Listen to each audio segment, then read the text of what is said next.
kelas C125 dengan NPM 10 12 50 27 prodi S1 manajemen.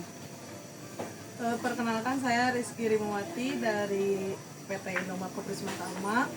Saya jabatannya Chief of Store.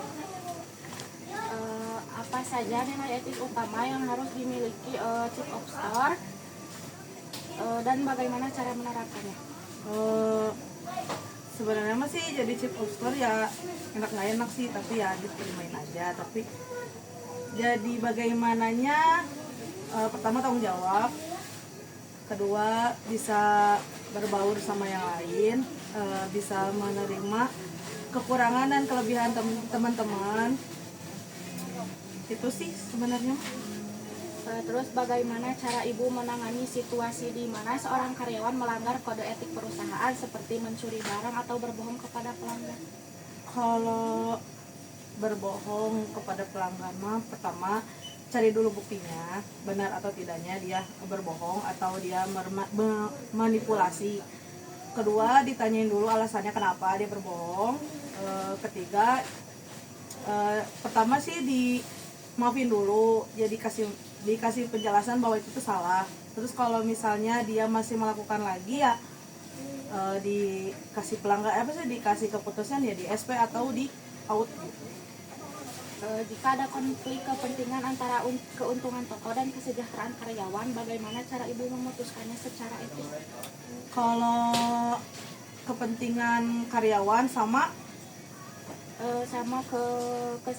keuntungan toko sama kesejahteraan karyawan.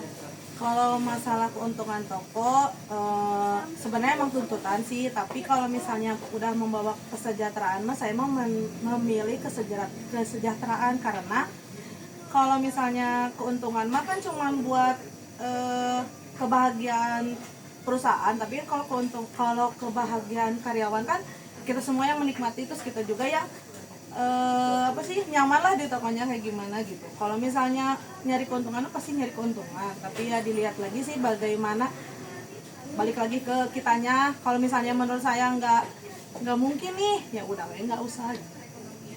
Satu lagi, apa tantangan etis terbesar yang pernah Ibu hadapi sebagai kepala toko Indomaret dan bagaimana cara mengatasinya?